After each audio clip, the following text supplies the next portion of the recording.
amalan yang paling dicintai oleh Allah adalah yang paling continue, yang paling berkesinambungan meskipun sedikit. Meskipun sedikit. Bahkan Rasulullah SAW tidak suka seorang beribadah maksa-maksakan kemudian akhirnya dia tidak kuat. Dia tidak kuat. Ketika Rasulullah SAW melihat ada seorang wanita memasang tali agar ketika sholat dia ngantuk dia bisa pegang tali. Rasulullah suruh putuskan, enggak boleh. Kata Rasulullah SAW, "Alaikum minal amali ma tutiqun." Lakukan amal yang kalian mampu. Fa inna Allah la yamallu hatta tamallu. Allah tidak bosan dengan kalian sampai kalian sendiri bosan. Jangan sampai kita maksa sehingga kita bosan dengan ibadah tersebut. Jangan. Kita berusaha beribadah dengan enjoy. Sedikit tapi continue. Kalau bisa banyak continue itu yang terbaik. Jibril Radio 24 jam nonstop dengerin kajian tanpa ribet. Kita sudah masuk pada bulan Syawal, maka kondisi berubah. Ya. Bulan Syawal tidak seperti bulan Ramadan. Setan-setan yang tadinya dibelenggu sekarang dilepas kembali. Ya. Para penyeru yang menyuruh untuk semangat, seruan-seruan tersebut pun telah berhenti. Dan disinilah ujian bagi kita untuk bagaimana bisa istiqomah pasca Ramadan. Ya. Kalau kita istiqomah di bulan Ramadan, maka itu perkara yang mudah karena memang kondusif. Allah telah mengkondisikan dan di samping kita semua orang beribadah kepada Allah Subhanahu wa taala. Kita sibuk baca Al-Qur'an, bertilawah, salat malam, tapi setelah bulan Ramadan ini yang jadi permasalahan. Oleh karenanya pada kesempatan kali ini mari kita sama-sama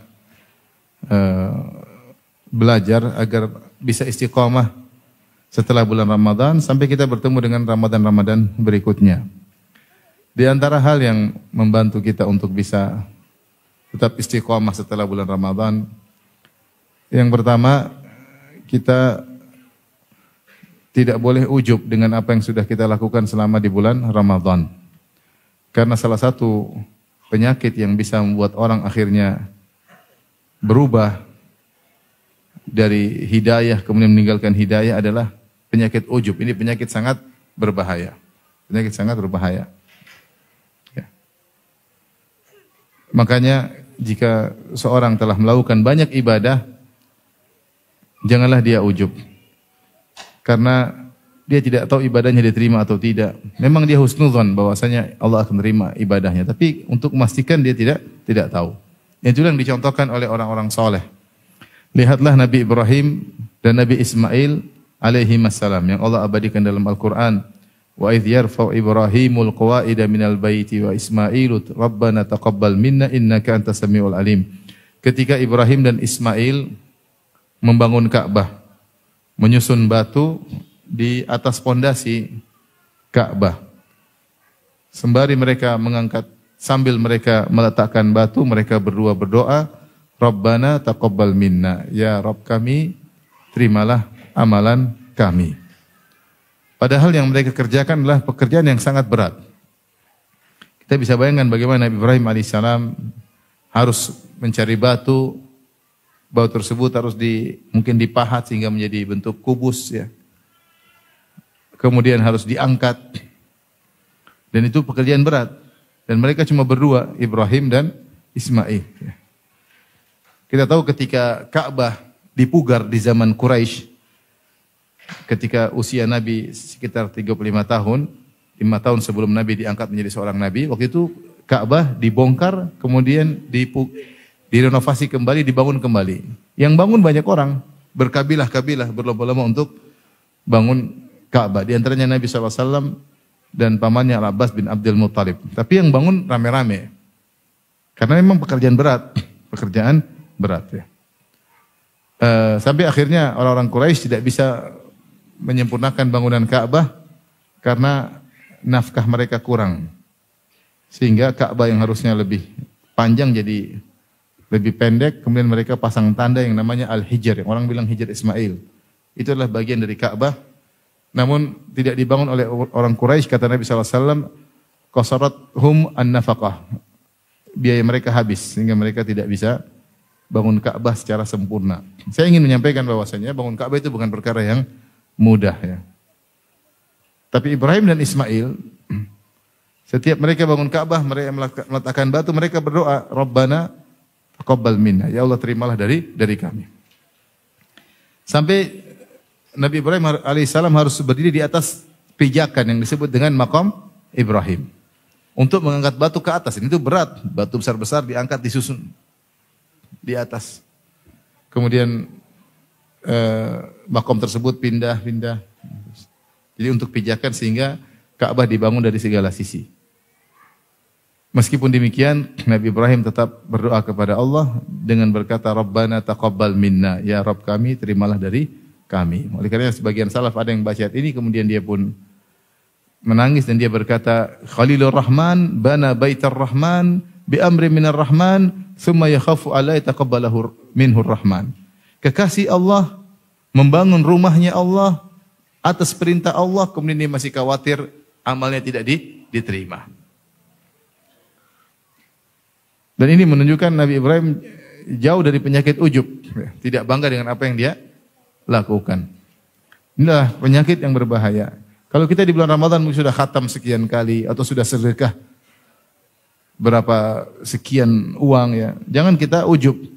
Kita berdoa kepada Allah agar amal kita diterima oleh Allah Subhanahu wa taala. Sebagaimana para salaf disebutkan oleh Ibnu Rajab Al-Hambali, setelah Ramadan mereka berdoa setengah tahun agar amal ibadah mereka di Ramadan diterima oleh Allah Subhanahu wa taala. Nah, ketika kita dalam sujud kita mengatakan, ya Rabb, terimalah puasaku, terimalah sedekahku, terimalah salat malamku selama Ramadan. Ini membantu kita untuk istiqamah. Membantu kita untuk apa? Istiqamah. Ini yang pertama. Penyakit ujub ini bahaya ikhwan ya, bahaya. Saya pernah ditanya oleh seseorang dalam secari kertas, Ustadz, saya baru hafal sekian juz, kok saya ujub Ustadz ya? Kok saya ujub? Menghafal 2 juz apa 3 juz, kok saya ujub? Saya bilang, ngapain kau ujub ya? Baru 3 juz ya. Di Madinah bahasa Arab aja belum bisa. Baru hafal Quran, baru 3 juz. Bahasa Arab aja belum bisa. Di Madinah anak kecil sudah bisa bahasa Arab, tidak ujub. Biasa, kadang-kadang baru bisa sedikit sudah merasa bangga. Penyakit ya, penyakit. Dan ini sangat berbahaya, penyakit ujub ini. Oleh karena ketika disebutkan seorang alim, pakar tauhid, kemudian di akhir hayat, di Arab Saudi, di akhir hayatnya kemudian dia murtad, menulis bantahan, dia mengatakan agama hanyalah belenggu, dan orang-orang mengatakan dia kafir gara-gara itu. Sebagian ada yang mengatakan karena dia ujub. Karena dia apa? Ujub. Ketika dia menulis buku yang sangat bagus, dipuji oleh banyak orang bikin syair memuji dia. Dia ujub dengan dirinya, dan ini menyebabkan dia bisa berubah di akhir hayatnya. Hidayah di tangan Allah Subhanahu wa taala. Taib yang berikutnya agar kita bisa istiqamah, kita mengingat tentang tujuan dari kita berpuasa. Tujuan kita berpuasa adalah takwa. Adalah takwa. Bukankah Allah berfirman, ya ayyuhalladzina amanu kutiba alaikumusyamu kama kutiba alladzina min qablikum la'allakum tattaqun. Wahai orang yang beriman, diwajibkan atas kalian berpuasa sebagaimana diwajibkan atas orang-orang sebelum kalian agar kalian bertakwa. Jadi tujuan daripada puasa adalah bertakwa. Puasa adalah sarana untuk meraih tujuan adalah ketakwaan. Makanya puasa yang tidak menimbulkan ketakwaan, puasa tersebut tidak ada nilainya di sisi Allah Subhanahu wa taala. Sebagaimana Nabi sallallahu alaihi wasallam bersabda, "Man lam yada' qaula zur wal jahla wal amala bihi, falaysa lillahi hajatun fi ayyada ta'amahu wa syarabahu." Siapa yang berpuasa namun tidak meninggalkan dusta, tidak meninggalkan maksiat, maka Allah tidak butuh dengan lapar dan dahaganya. Rasulullah SAW bersabda, "Rubba sha'imin laisa lahu min siyami ilal ju' wal atas." Betapa banyak orang berpuasa namun dia tidak dapat dari puasanya kecuali hanya lapar dan dahaga. Oleh karenanya puasa yang tidak mengantarkan kepada ketakwaan itu puasa yang sia-sia. Karena tujuan dari kita berpuasa selama sebulan adalah meraih ketakwaan. Meraih ketakwaan. Ikhwan dan akhwat yang dirahmati Allah Subhanahu wa taala, ini juga adalah tujuan dari ibadah-ibadah yang lainnya. Kita ada rukun Islam, ada berapa? 5 kan? Setelah syahadatain apa? Salat. Terus zakat. Terus apa? Puasa. Terus apa? Haji. Yang lain, puasa tadi untuk meraih ketakwaan, demikian juga salat, demikian juga zakat, demikian juga haji. Salat, kata Allah Subhanahu wa taala, wa aqimus salat, dirikan salat. Kenapa? Inna salata tanha anil fahsya'i wal munkar. Sungguhnya salat mencegah dari perbuatan keji dan perbuatan kemungkaran. Nah, orang yang salatnya tidak mencegah dia dari perbuatan keji dan kemungkaran, salatnya bermasalah. Karena seharusnya merupakan konsekuensi dari salat atau dampak dari salat adalah seorang menahan diri dari perbuatan keji dan perbuatan kemungkaran. Ini menunjukkan bahwasanya tujuan salat agar bagaimana bisa membina jiwa seseorang sehingga dia bisa meninggalkan perbuatan keji dan perbuatan kemungkaran. Ini salat. Ya. Makanya orang yang salat orang yang bertakwa. Ya. Demikian juga contohnya misalnya zakat. Zakat kata Allah Subhanahu wa taala dalam surat Taubah, "Khudz min amwalihim shadaqatan tutahhiruhum wa tuzakkihim biha." Ambillah dari harta mereka sedekah, maksudnya zakat. Ambillah zakat mereka, zakat mal ambil, zakat hewan ambil dari mereka. Kata Allah, buat apa? Tutahhiruhum wa tuzakkihim biha. Yang zakat tersebut akan mensucikan mereka dan mentazkiyah, yaitu menjadikan jiwa mereka suci, mulia. Yang tazkiyatun nafs mengantarkan kepada ketakwaan. Jadi kalau orang selalu bayar zakat dengan dada yang lapang, dia tahu ini bahwasanya ini adalah wa fi amwalihim haqqul lis-sa'ili wal mahrum, bahwasanya dalam harta mereka ada hak untuk orang miskin. Dia punya harta banyak tapi sebagian bukan hak dia semuanya. Ada sekian persen harus dikeluarkan untuk orang miskin dan itu hak orang miskin. Ketika dia mengeluarkan dengan lapang dada, hatinya menjadi suci. Hatinya menjadi apa? Suci. Allah bersihkan hatinya. Sehingga orang yang bayar zakat dengan teratur, insya Allah menjadi orang yang bertakwa. Dengan syarat dia keluarkan zakat dengan hati yang apa? Yang lapang. Yang lapang. Ya. Saya kemarin ada pas saya di bandara, ada kawan yang datang ditanya zakat. Dia tanya, Ustaz, zakat perdagangan kita hitung dari modal atau nilai jual? Saya bilang dari nilai jual, karena zakat barang dagangan itu adalah uang dalam bentuk barang. Ya.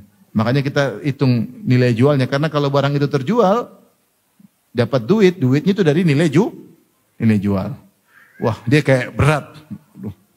Terus saya ingatkan, saya bilang, ya akhi, Anda bayar zakat itu lebih, sedekah yang paling afdal adalah apa? Zakat. Lebih afdal daripada kalau kau kasih orang miskin, kasih anak yatim, lebih afdal Anda bayar apa? Zakat. Karena zakat rukun Islam. Jadi seyogjanya, seorang ketika bayar zakat dengan dada yang lapang, ini adalah sedekah yang terbaik. Sedekah yang terbaik.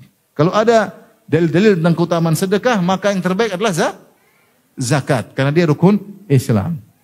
Jadi pola pikirnya harus dirubah. Nah, orang kalau bayar zakat dengan kelapangan dada, maka zakat tersebut akan mensucikan dia, mensucikan hartanya dan mensucikan jiwanya. Wa tuzakkihim biha. Maka akan mentazkiyah jiwa pembayar zakat. Sehingga menjadi bertakwa kepada Allah Subhanahu wa taala. Kemudian juga haji. Haji pun demikian, ya. Tujuan haji adalah untuk meraih ketakwaan. Makanya orang kalau berhaji tanpa takwa tidak ada nilainya. Tidak mabrur. Apa kata Nabi sallallahu alaihi wasallam? Man hajja wa lam yarfuth wa lam yafsuq raja'a min dhunubi ka yaumin waladatuhu ummuhu. Siapa yang berhaji dan dia tidak melakukan rafath, dia tidak mengatakan kata-kata yang menimbulkan hasrat ketika dia sedang pakai ihram. Wa lam yafsuq dan tidak bermaksiat, maka dia akan bersih dari dosa-dosanya seperti anak yang baru lahir dari perut ibunya. Jadi haji kalau mau mabrur harus dikerjakan dengan takwa. Kalau tidak tanpa takwa, maka hajinya tidak ada nilainya atau tidak mabrur. Makanya Ibnu Umar berkata, ar-rakbu katsir wal hajj qalil. Yang naik kendaraan berhaji banyak, tapi yang sungguh-sungguh berhaji mabrur tidak banyak. Karena banyak orang berhaji namun tidak bertakwa dalam hajinya. Tidak bertakwa dalam hajinya. Maka haji yang bertakwalah haji yang benar. Makanya Allah Subhanahu wa taala berfirman di surat Al-Baqarah, kata Allah Subhanahu wa taala, "Faman ta'ajjala fi yawmaini fala itsma 'alaihi wa man ta'akhkhara fala itsma 'alaihi liman ittaqa." Kata Allah ketika menyebutkan nafar awal, nafar tsani. Kalau kita hajian kita di Mina, hari-hari tasyrik, tanggal 11, 12, 13, jemaah haji diberi pilihan. Mau ambil nafar awal atau nafar tsani. Nafar awal maksudnya dia hanya mabit di Mina malam 11, malam 12, tanggal 12 dia siang dia pergi meninggalkan Mina setelah melempar jamarat. Ini pilihan. Pilihan kedua sebagaimana dikerjakan oleh Nabi SAW, Nabi mengambil nafar tsani, yaitu Nabi menginap di Mina malam 11, malam 12 dan malam 13. Ketika hari ke-13 Zulhijjah Nabi melempar jamarat baru meninggalkan Mina. Dua pilihan, dua-duanya boleh. Ini yang Allah sebutkan dalam Al-Qur'an, "Faman ta'ajjala fi yaumaini", siapa yang bersegera hanya di Mina 2 hari, yaitu tanggal 11 dan tanggal 12, fala itsma alaih, maka tidak ada dosa baginya. Wa man ta'akhkhara, dan siapa yang lambat mengambil nafar tsani, yaitu 3 hari tanggal 11, 12, 13 di Mina, fala itsma alaih, tidak ada dosa baginya. Syaratnya apa? Limanittaqa, bagi yang bertakwa, bagi yang bertakwa. Kalau tidak bertakwa enggak percuma. Ayat ini ada 2 tafsiran di kalangan para ulama. Disebut oleh Ibnu Jarir At-Tabari. Tafsir yang pertama, fala itsma alaih, tidak dosa baginya, diartikan dengan tidak mengapa. Artinya pilihan. Mau ambil nafar awal boleh, fala itsma alaih, tidak dosa baginya, tidak mengapa. Mengambil nafar tsani 3 hari di Mina, fala itsma alaih, tidak mengapa. Ini pendapat pertama dan ini yang kita baca di terjemahan demikian, terjemahan Al-Qur'an. Tapi Ibnu Jarir At-Tabari, seingat saya, beliau memilih pendapat kedua, yang dimaksud dengan fala itsma alaih, yaitu dosanya terhapus seluruhnya, tidak dosa sedikit bagi dia. Bagi yang bertakwa, siapa yang haji mengambil nafar awal, dosanya gugur semuanya, fala itsma alaih, tidak dosa baginya. Wa man ta'akhkhara, siapa yang mengambil nafar tsani, fala itsma alaih, dosanya gugur semuanya. Dengan syarat limanit taqa, bagi yang bertakwa. Ya. Jadi ternyata kita lihat semua rukun Islam, baik salat, zakat, haji, tujuannya mencari ketakwaan. Demikian juga puasa. Puasa juga la'allakum tattaqun, agar kalian bertakwa. Nah, dari sini ketika Al-Hafidz Ibnu Hajar rahimahullah taala berbicara tentang ibadah yang diterima, ketika bicara tentang haji, apa alamat haji mabrur? Apa alamat haji, tanda-tanda orang hajinya mabrur? Maka beliau menukilkan perkataan ulama yang maknanya untuk mengenali seorang hajinya mabrur atau tidak, maka dilihat setelah hajinya, apakah dia bertambah takwa atau tidak. Setelah haji, dia bertambah takwanya karena tujuan haji adalah untuk apa? Bertakwa. Apakah setelah hajian dia semakin bertakwa, semakin rajin baca Quran, semakin sering ke masjid untuk sholat berjamaah, semakin tidak pelit, semakin perhatian sama istri, semakin perhatian sama anak, semakin berbakti sama orang tua, semakin takut melihat yang haram, semakin takut menzalimi orang lain. Kalau ternyata setelah hajian dia lebih baik, maka ketahuilah hajinya haji apa? Mabrur. Ibarat kalau mobil dimasukkan, mobil rusak masukin bengkel, diperbaiki selama seminggu, kemudian mobilnya dikeluarkan. Kalau mobilnya lebih baik berarti bengkelnya beres. Kalau mobilnya tetap tidak berubah berarti bengkelnya tidak beres. Kalau mobilnya tambah parah berarti tukang bengkelnya ngapusi semuanya. Berarti nggak beres. Betapa kita dapati, kita sering dengar seorang sepulang haji semakin sombong, mau dipanggil Pak Haji, merasa tinggi, merasa hebat. Ya, berarti dia hajinya ada bermasalah. Dan itu berlaku pada semua ibadah. Kalau ditanya, Ustadz, apa tanda bahwasanya Ramadan kita diterima? Enggak ada tanda spesial, enggak ada tanda spesifik. Tapi yang disebut oleh para ulama, setelah Anda di bulan setelah Ramadan, maka Anda lebih baik daripada sebelum Ramadan. Sebelum Ramadan masih suka macam-macam, setelah Ramadan berubah. Lebih baik. Tanda bahwasanya Ramadannya diterima. Sebagian orang mengatakan ibarat ulat yang merusak, yang makan dedaunan, kemudian jadi kepompong. Setelah itu dia keluar menjadi kupu-kupu yang indah. Seperti itu. Antum dulu tukang makan macam-macam. jadi kepompong di sebulan di bulan Ramadan, keluar jadi kupu-kupu indah yang semua orang senang melihatnya. Harusnya demikian. Jadi ini yang jadi poin yang paling penting, takwa. Takwa. Dan ini semakin berat di zaman kita. Takwa maknanya secara spesifik adalah meninggalkan maksiat. Anta ja'ala bainaka wa baina adzabillahi wa baina adzabillahi wiqayah. Namanya takwa itu engkau mengambil penghalang antara engkau dengan azab Allah. Berkata seorang penyair, "Khallidz dzunuba saghiraha wa kabiraha dzaka tuqa.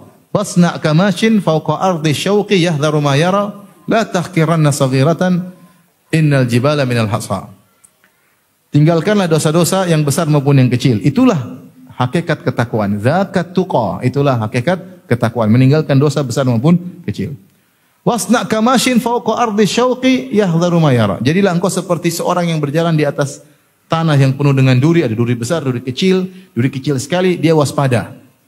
Tidak ingin menginjak duri tersebut.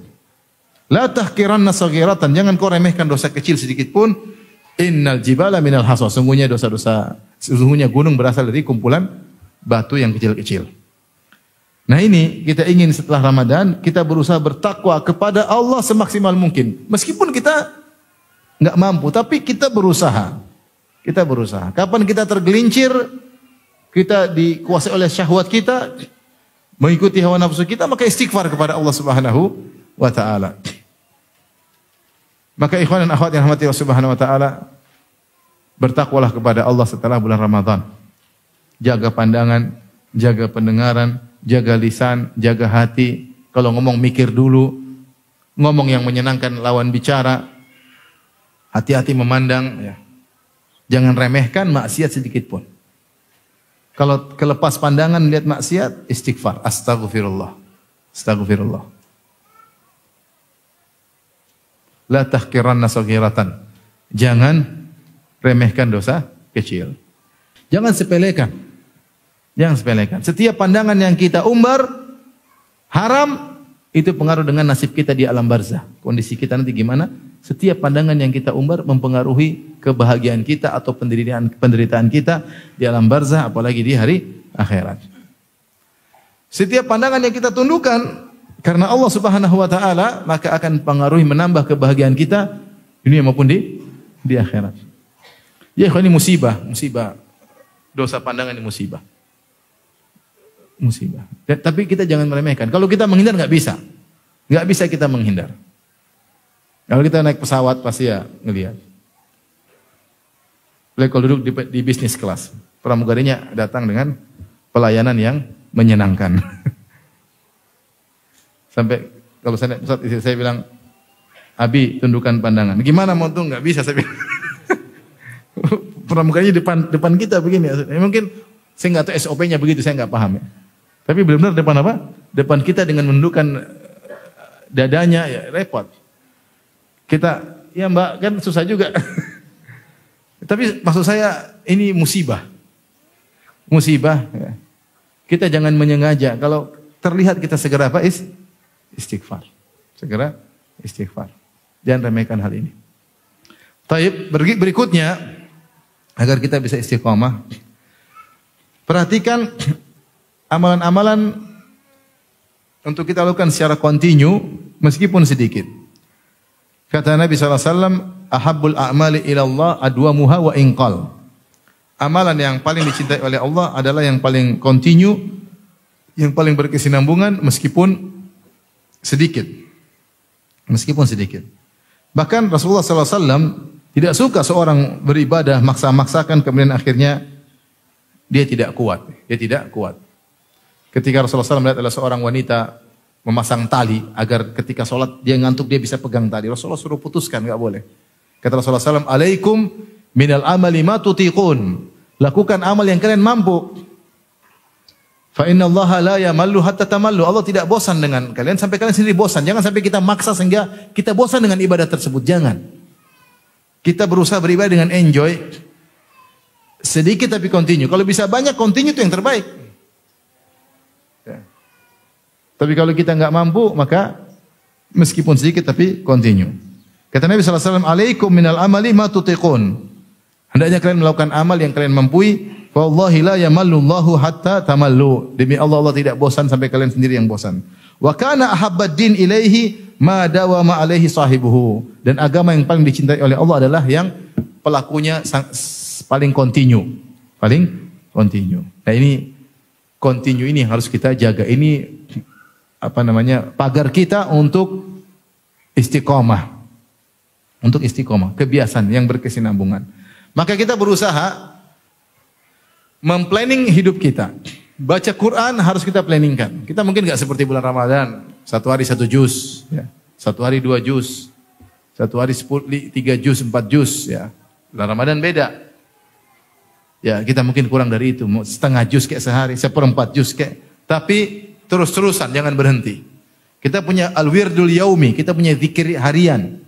Zikir pagi kita baca, zikir petang ada, baca Quran. Tidak boleh kita lewatkan, meskipun cuma 2 lembar. Saya hari ini belum baca Quran sama sekali. Saya harus baca sebelum tidur. Bikin program untuk kita. Kalau kita urusan dunia, kita bikin program, kita planningkan, kita prepare, dan urusan akhirat lebih utama. Urusan akhirat lebih utama. Maka saya nasihat diri saya pribadi, kita punya namanya wirdul yaumi, saya harus setiap hari ada yang saya baca. Kita tentukan diri ya, yang sesuai dengan kemampuan kita, jadwal kegiatan kita, kecepatan baca kita baca Al-Quran, beda-beda orang. Beda-beda orang. Tapi harus ada. Kemudian baca Quran. Kemudian di antara salat malam. Salat malam kita rutinkan. Kalau tidak bisa tiap hari nggak apa-apa, ini tidak wajib. Nggak bisa tiap hari ya seminggu berapa kali. Tapi salat. Tidak harus 1 jam, 2 jam seperti bulan Ramadan. Tidak apa-apa meskipun 10 menit, 15 menit. Tidak apa-apa, yang penting salat malam. Jangan ditinggalkan. Kita selama ini salat tarawih. Subhanallah, salat malam waktunya panjang. Ba'da Isya sudah bisa salat malam. Kalau takut nggak bisa bangun. Saya pingin salat malam di awal. Habis salat Isya pingin salat malam 4 rakaat terus witir 1 rakaat. Boleh, nggak apa-apa. Saya punya teman. Dia selalu habis salat Isya, salat 2 rakaat, kemudian dia salat witir.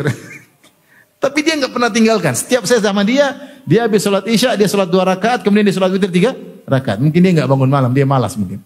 Tapi ini indah karena dia apa? Continue. Tentu yang lebih indah adalah jika kita bisa bangun di malam hari. Dapatkan nikmat ibadah. Paksa diri kita. Jangan bilang nggak bisa. Pasti bisa, bukan nggak bisa. Saya sering sampaikan, kamu saja kalau ada jadwal terbang di Cengkareng atau Halim Perdana Kusuma jam 4 subuh, pasti bisa bangun jam 1. Pasti atau tidak? Pasti bisa bangun. Kalau ada jadwal penerbangan pada subuh, pasti jam 3 sudah bangun. Bisa atau tidak? Bisa, karena tidak mau rugi. Meskipun ngantuk-ngantuk bisa bangun, bisa. Tapi kalau salat malam, tentu pahalanya sangat besar. Maka jangan tinggalkan. Saya bilang tidak harus setiap malam. Semalam 3 kali, seminggu 3 kali, seminggu 2 kali. Nah, apa yang penting ada. Kita ada salat malam kontinu yang semampu antum. Semampu antum. Saya bilang, Ustadz ini para salafus saleh dulu salat malamnya sampai berjam-jam. Itu salafus saleh ya mereka. Mereka sampai derajat itu perjuangan. Mereka dari sedikit menikmati ibadah terus. Bukan dengan seperti membalikan telapak tangan, tidak. Akan ada, kok baca Quran kok enak banget. Itu mereka sudah lama seperti itu. Ya, kita yang baru-baru mulai, dari sedikit demi sedikit. Yang penting, kata Nabi, alaikum minal amali ma tutiqun. Lakukan amal yang kalian mampu. Tapi continue. Insya Allah ya. Saya sudah capek cuap-cuap, antum nggak kerjain, awas ya. Semangatlah. Saya juga dapat pahala ya. Jadi saya bilang salat malam nggak apa, meskipun 3 rakaat witir doang, nggak ada masalah. Kalau memang malas, benar-benar malas, 3 rakaat nggak apa-apa. Kalau nggak bisa bangun malam, habis salat Isya 2 rakaat Isya witir, nggak masalah. Kalau bisa bangun malam yang terbaik. Gimana caranya? Kamu biasa tidur jam berapa? Tidur jam 10 Ustaz. Bangun jam 4:30. Ya udah pindah tidur jam 9, bangun 3:30 bisa. Tinggal rubah jadwal kan bisa. Teorinya begitu. Prakteknya susah ya. Tapi kalau punya kemauan insya Allah bisa. Kemudian diantaranya adalah puasa. Puasa, alhamdulillah kita minimal paling tidak 3 hari sebulan. Senin Kemis oke. Kalau Senin Kemis berarti 8 kali sebulan, 8 hari. Kalau enggak 3 hari. Dan itu wasiat Nabi kepada para sahabat. Sebagaimana perkataan Abu Hurairah, "Ausani khalili bi thalath." Sesungguhnya kekasihku Rasulullah sallallahu alaihi wasallam berwasiat kepadaku 3 perkara.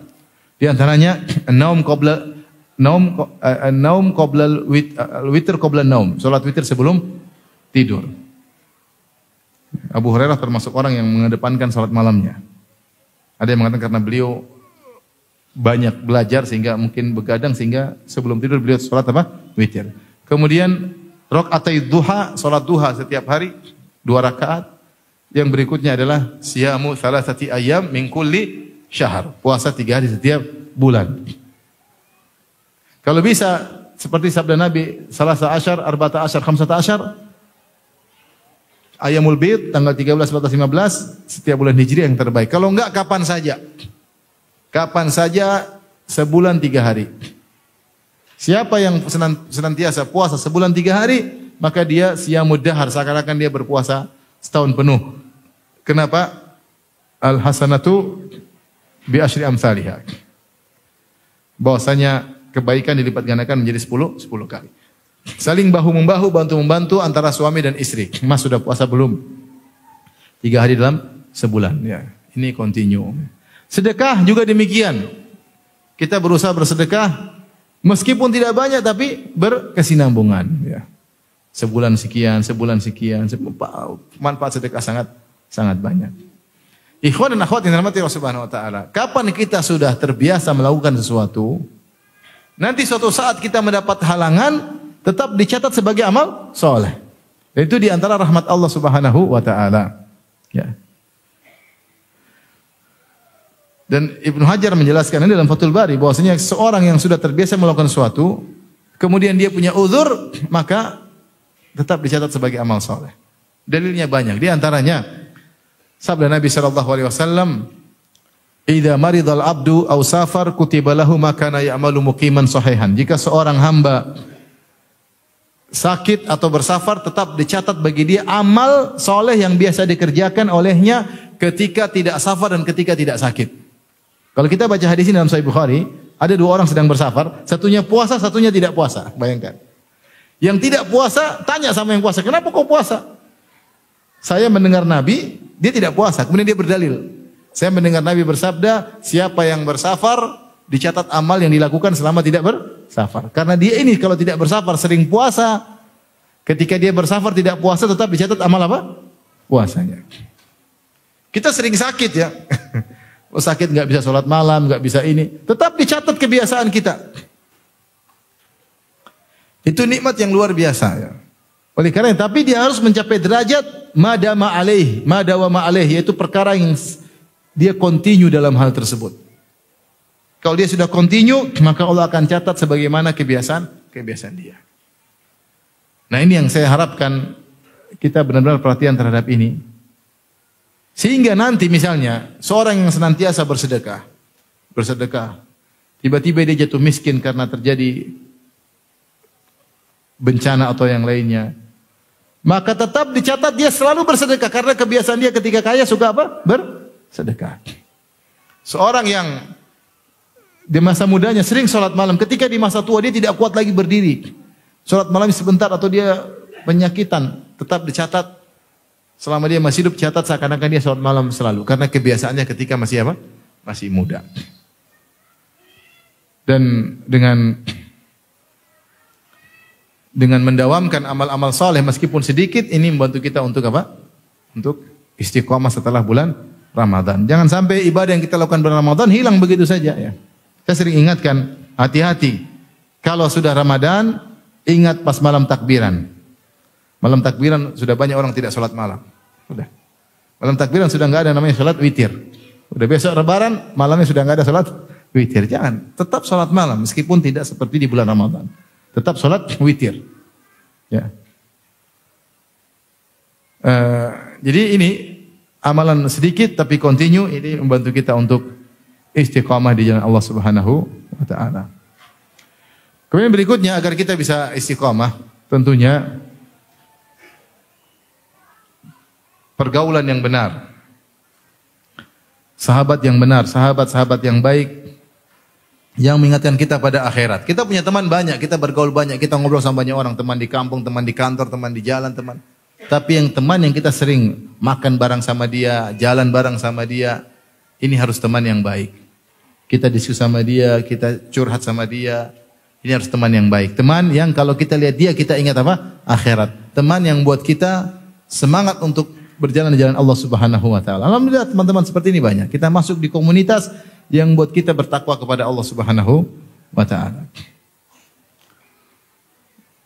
Karena teman ini luar biasa, bisa merubah pola hidup seseorang. Ya. Bisa jadi seorang wanita yang tadi pola hidupnya sederhana, orientasinya akhirat. Salah bergaul dengan ibu-ibu ibu-ibu sosialita yang berlebihan gayanya, kehidupannya, pamer dirinya di medsos, kecantikannya diumbar, auratnya diumbar. Akhirnya seorang bisa berubah pola hidupnya. Glamor. Karena salah apa? Salah teman. Bahaya. Ya. Yang tadi bergaul baik dengan orang yang orientasinya akhirat, semangat. Ketemu orang dunia mulu, sudah lupa tentang akhirat, dunia. Maka kalau kita mau istiqomah, cari teman-teman yang baik. Cari teman-teman yang baik, jangan sampai kita salah bergaul. Ya. Kata Nabi SAW, Al-mar'u ala dini khalilihi falyanzur ahadukum man yukhalil. Seorang berdasarkan agamanya, maka hendaknya dia memilah dan memilih, dia selektif siapa yang menjadi temannya. Jangan jalan sama sembarang orang. Jangan menjadikan semua orang menjadi sahabat. Sahabat kita yang terbaik adalah kita merasa setelah saya bersahabat dengan dia, iman saya semakin bertambah. Setelah saya bersahabat dengan dia, saya semakin sering ingat apa? Akhirat. Setelah saya bersahabat dengan dia, ternyata saya lebih sering ngaji. Setelah saya bersahabat dengan dia, saya lebih cinta dengan majelis ilmu. Nah, ini teman yang baik. Akhir dunia sebentar. Kita nggak tahu kapan dicabut nyawa kita oleh Allah Subhanahu wa taala. Nah, teman yang baik ini membantu kita untuk motivasi kita untuk istiqomah di jalan Allah Subhanahu wa taala. Dan yang terakhir mungkin wallahu alam bisawab, yang terakhir adalah perbanyak doa. Perbanyak doa ya agar Allah mengkokohkan hati kita. Hati ini sangat lemah. Di antara doa yang paling sering dibaca oleh Nabi sallallahu alaihi wasallam, ya muqallibal qulub, tsabbit qalbi ala dini. Jangan lupa baca doa ini.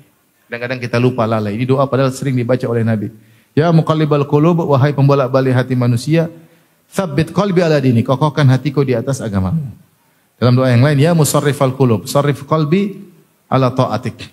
Wahai pembolak-balik hati manusia, palingkanlah hatiku pada ketaatanmu padamu. Sebenarnya menafsirkan sarrif qalbi maksudnya, ya Allah, kalau kau palingkan hatiku pada ketaatan. Tadinya hati ingin baca Quran, kemudian hati berubah jadi pingin sedekah, hati ingin berubah jadi pingin sholat malam. Seperti itu kalau hati berubah dari satu ketaatan ke ketaatan apa? Berikutnya. Hati ini sangat lemah. Tiba-tiba hati pingin maksiat, tiba-tiba hati pingin dengar musik, tiba-tiba hati pingin nonton film, tiba-tiba hati pingin Zaman sekarang ngeri medsos.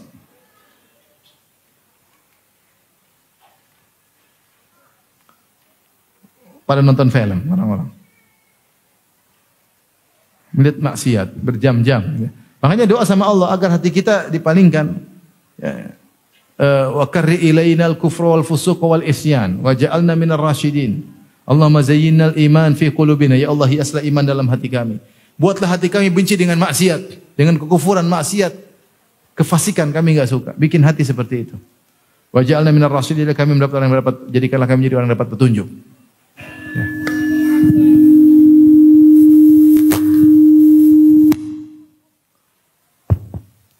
Jadi ikhwan dan akhwat yang rahmatillah subhanahu, perbanyak doa tadi. Nabi saja sallallahu alaihi wasallam, kalau tidak Allah kokohkan hatinya, Nabi bisa terpengaruh. Allah sebutkan dalam Al-Quran, walaula, dalam surat Al-Isra, walaula an thabbatnaka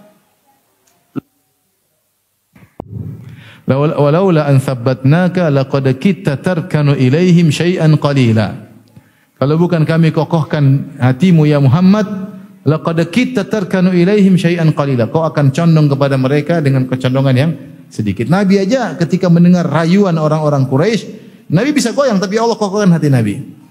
Hati kita di tangan Allah Subhanahu wa taala. hati-hati maksiat ya. Jadi jangan lupa banyak berdoa. Hati ini kita lemah. Ya Allah, Allahumma hdi qalbi, ya Allah beri hidayah kepada hatiku. Ya. Ngeri. Laki-laki hati-hati fitnah wanita, ngeri ya. Bahaya fitnah wanita ya. Jangan remehkan fitnah apa? Wanita. Baik, demikian saja kajian kita yang bisa kita sampaikan. Kurang lebih mohon maaf. Subhanakallah bihamdik asyhadu an la ilaha illa anta astaghfiruka wa atubu ilaik. Assalamualaikum warahmatullahi wabarakatuh. Jibril Radio 24 jam nonstop dengerin kajian tanpa ribet.